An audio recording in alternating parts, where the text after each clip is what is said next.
Morning folks. Right, well we're back, but as usual nature's decided that she's going to blow a gale, and yeah, that's going to be interesting, putting the newspaper on there, even with those little clips like I showed you before last time to weigh it down. I mean it is howling it, so this is going to be a struggle today, and I'm going to do one colony, see how it goes, and then start again, go up to the van and put the clips on and do the other colony as a separate venture, just in case there's bees everywhere and it gets really messy. I don't quite know how it's going to go, but basically the plan is I'm going to take the super off, get the newspaper on there, tie it down with that elastic bungee and string so it holds it there, and then when this is uncovered in a minute, I'm just going to lift that one off, drop it on there, and just hope that it all goes to plan. But it's, you know, that's the trouble. Once you've taken the queen out, you do have to do it the next day, or you're going to end up in trouble. So I'll get myself a bit more set up, and then we'll take it from there. So part two to the smoke trick is that it's not the smoke that makes them or calms them down. It's the fact that they've got a belly full of sugar as a result of the smoke. So if you keep smoking them, you just make them more and more angry. They know they've got the message. If there's a fire, they're panicking already within seconds. So I've already smoked that colony over there. The trick is smoke them, feed them. They calm down because they've got a belly full of grub. Just like if you'd had a massive Sunday roast and it's cold or even hot, you just want to sit in the chair and relax for a little while. It's the same effect it has on them. So it's not the smoke. Don't keep smoking them, give them some more food, dulls them down. That's what causes the calmness in them, if you like. So I just wanted to put that straight. Right, so I've smoked those over there. I'm going to smoke these here. Hope the camera doesn't go over on the stand, and we'll just get on with it.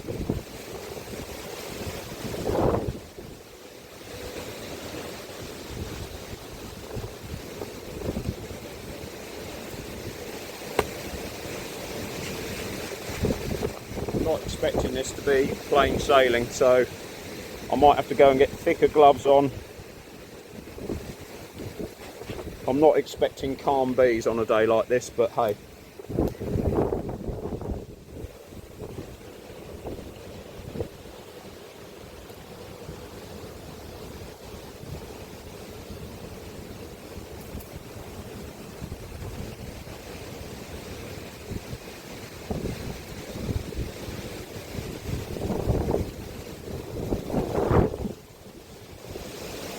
Let's get into them.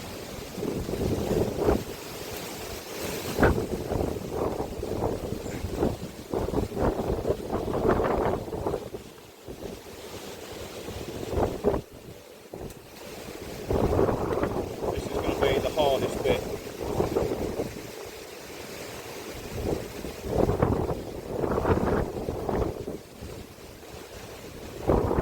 More lively because it's there is some sunshine.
Yeah, they didn't like that at all.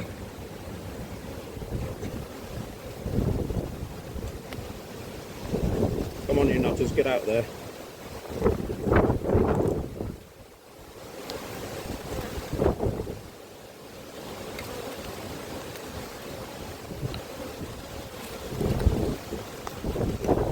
Right, so not surprisingly, I'm covered in bees, but I've done one of the two. So I think I'm just going to walk away and let them calm down now and come back. But you can see there's still a few in that floor, and there'll probably still be a few in that super over there. But yeah, and this is why I put this screening down here, to try and stop the wind a little bit. I mean, it's sort of worked down here, that's why I tried that one at the other end, because it's the furthest away. But yeah, I'm still covered in bees. I'm going to stop the camera and lie it down and then let them settle down and start again. They're all on my bee suit because I've got syrup and everything on it, but they're clearly hungry, so I'll stop and come back to you. Right, so in the process of getting another piece of paper set up, the camera went over. Luckily, I don't think it's damaged it. So we're going to do the same thing here. I'm going to smoke the ones over the way first and then these.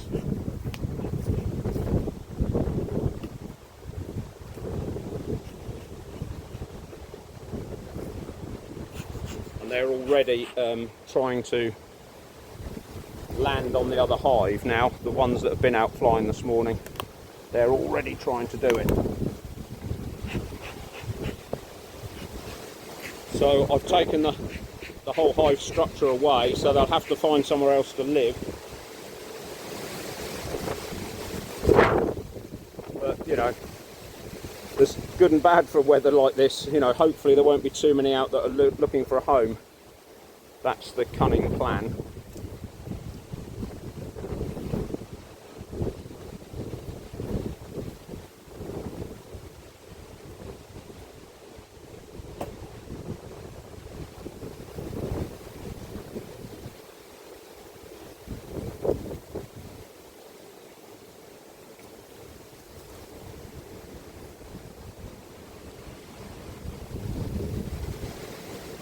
Right, so let's try and get these.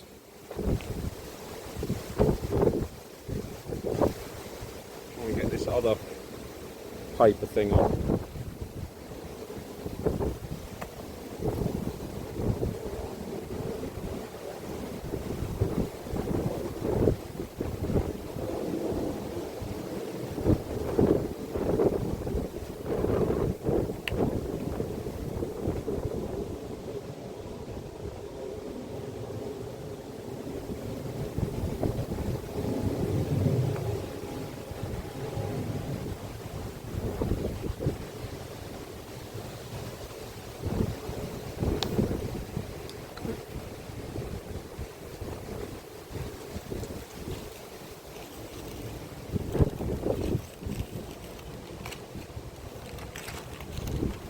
Might be better if I get more of that over there.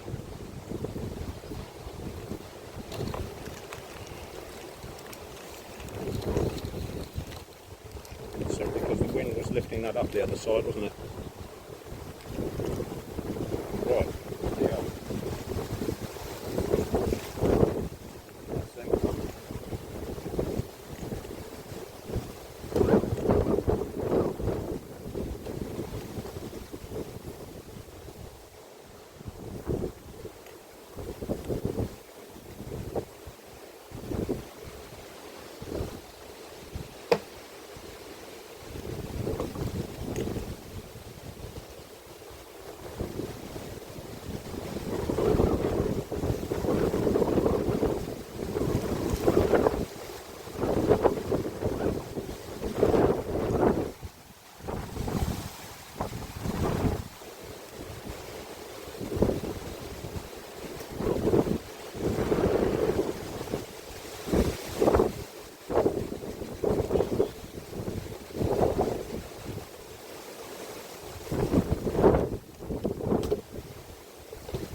That's heavy.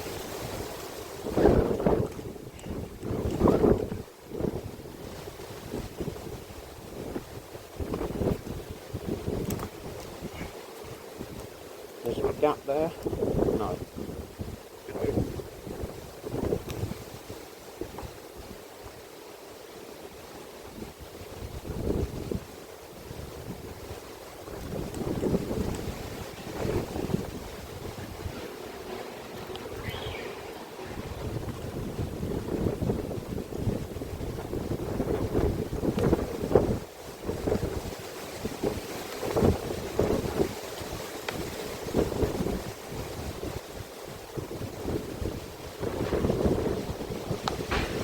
Right, so that was a bit smoother than the last time, probably because the bees are calmer, and I haven't put a queen excluder in here because there's no need. We just want to stop the queen coming into these and laying. We just wanted to lay at the bottom, and then next weekend we'll have a good sort out of the hive, get all the nest at the bottom, and then try and encourage them. I'll have to take this off, I think, and start reducing the size of the colonies. All of them will have to lose their supers soon.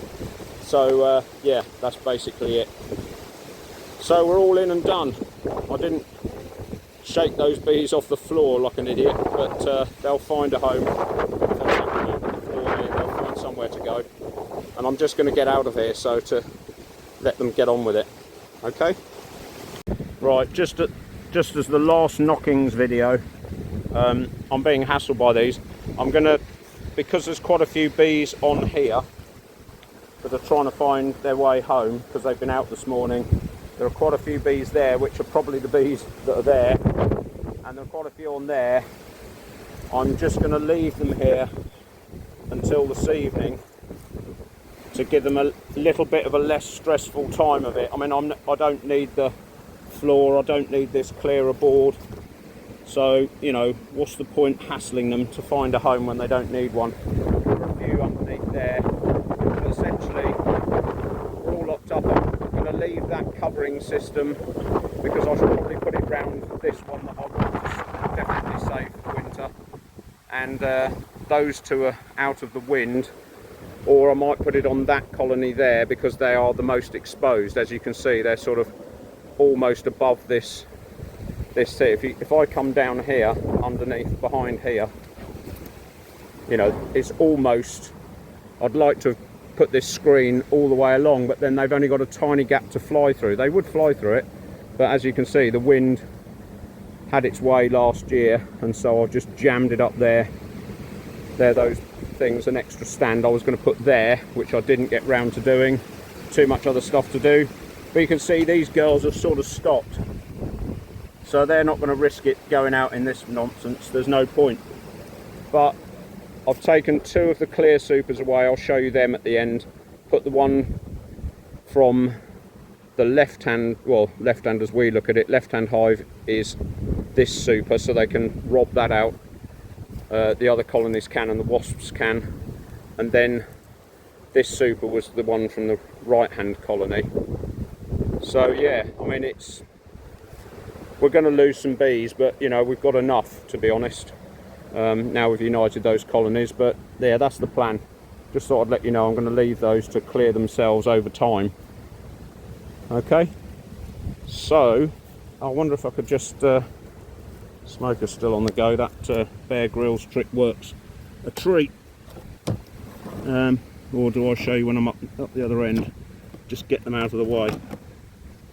I mean, they're absolutely clean as a whistle in there. I'll probably show you them up at the van because I'm getting hassled now. So, okay, I'll show you a bit up there. I was just walking back to the van and I saw these on the floor. Thought somebody had been eating grapes up here. The size of these sloes. I mean, if you like sloe gin this year, blimey, what a... And look, they're squishy as well. They're not... Normally need a frost on them to set them so they're nice and squishy. Chuck them in a bottle of gin and you've got some sugar and you've got some nice sloe gin. Look at the size of the blooming things. Incredible what's happened this year with the fruit production, and this is normal size here. I think I found some on a tree a little while ago. Yeah, here they are, look. That's normal size for, oh, where are we? There. You know, that's what you'd expect a sloe to be. Although this doesn't look like a hawthorn bush, but yeah. They're massive. Can't believe it. It's not hawthorn, it's blackthorn, I think, that produces sloes. I've got that wrong. Anyway, oh yeah, I was going to show you the things, wasn't I? So, these, you can see there's absolutely no glistening on here at all. Completely cleaned out, dry. So that's the wasps and the bees. So you can now, oh, he says, so you can now keep these in the shed over winter. They're not going to attract wax moth. They're not going to attract any sort of invaders. Oh, there's a couple in here, have they, who come down from the bottom there. Well, you'll have to clear off because you're going to get lost soon because I'm going home. But yeah, that's the trick with those. And then next year, all they've got to do is just bung honey in it. So they haven't got to expend energy making the comb to put the honey in. So you increase your honey production as well. So yeah, there you go, another little trick.